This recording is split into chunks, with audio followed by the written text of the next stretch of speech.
दूल्हे की बारात है या बाहुबली की डरावनी सेना। दूल्हे की बारात आ रही है। सुनते ही बेटी का परिवार, चाहे वो गरीब हो या अमीर, और उसके रिश्तेदार सभी सतर्क हो जाते हैं। बारात में बाराती फिल्मी गानों पर डांस करते हुए, आतिशबाजी करते हुए आगे बढ़ते हैं। कम से कम 1 किलोमीटर तक बाहुबली की ये सेना अपना शक्ति प्रदर्शन करती हुई बेटी वाले के दरवाजे पर या मैरिज हॉल तक पहुंचती है। और दरवाजे पर पूरा शक्ति प्रदर्शन डांस के द्वारा और फिल्मी गानों के द्वारा होता है। बता दिया जाता है कि कितना बड़ा बाहुबली आया है। बारात में साधारण तौर पर बाहुबली दूल्हे के पिता के साथ 100 सैनिकों की शक्तिशाली टुकड़ी होती है, जो बाराती कहलाती हैं।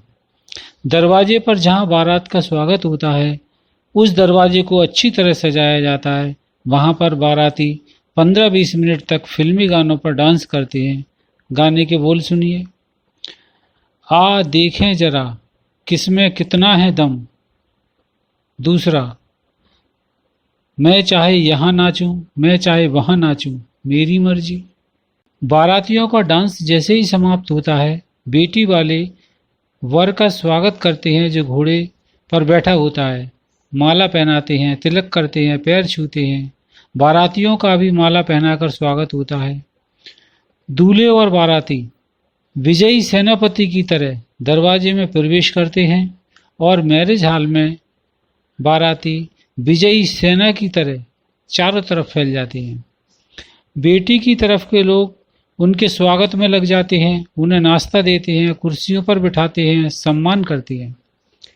बाराती लोग कमीज और बुशर्ट के कॉलर ऊंचे करके बेटी वाले को बात बात में ये याद दिलाते रहते हैं कि हम लड़के वाले हैं। बेटी की तरफ से सभी लोग कहते हैं कि भाई हम तो बेटी वाले हैं, आपके सेवक हैं। जब तक बाराती और दूल्हे का पिता, बाहुबली पिता, मैरिज हॉल में रहते हैं, बेटी की तरफ के सभी लोग डरे और सहमे रहते हैं कि कहीं किसी बात पर नाराज ना हो जाएं।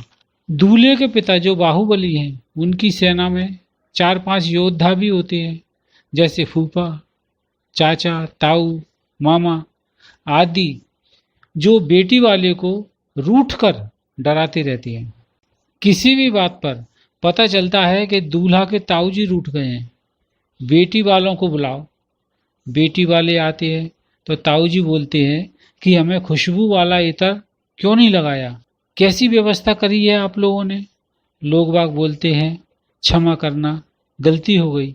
तुरंत इत्र मंगाया जाता है और उनको लगाया जाता है और पुनः क्षमा मांगी जाती है। दूसरी जगह से खबर आती है कि अब दूल्हे के फूफा जी रूठ गए हैं। वहां पहुंचने पर फूफा जी बताते हैं कि किसी ने उनको चाय के लिए नहीं पूछा, ये बेइज्जती वो बर्दाश्त नहीं करेंगे। उनसे भी क्षमा मांगी जाती है और तुरंत ही चाय मंगा कर दी जाती है। तीसरी जगह दूल्हा के चाचा जी रूठ गए हैं। अभी तक 15-20 मिनट हो चुके हैं और बेटी वालों ने आकर उनका हालचाल नहीं पूछा।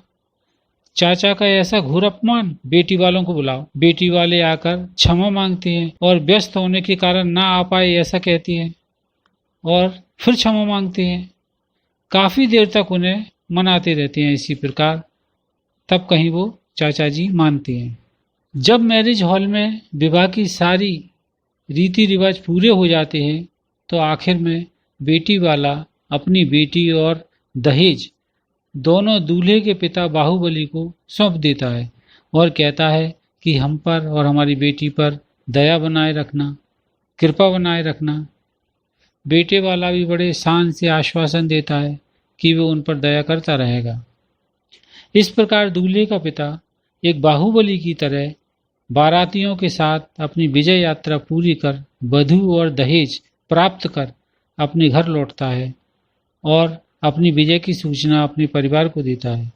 उसके परिवार में यह सूचना मिलते ही उत्साह और खुशी का वातावरण हो जाता है और इस प्रकार बेटी वाला कम से कम 10 या 15 लाख खर्च करके और अपनी बेटी का दान करके डरा हुआ, सहमा हुआ अपने घर वापस आ जाता है और कहता है चलो अब जिम्मेदारी से छुटकारा मिला, शांति मिली, राहत मिली। बिना किसी परेशानी के विवाह संपन्न हो गया। धन्य है बेटी वाले की ऐसी सहनशीलता।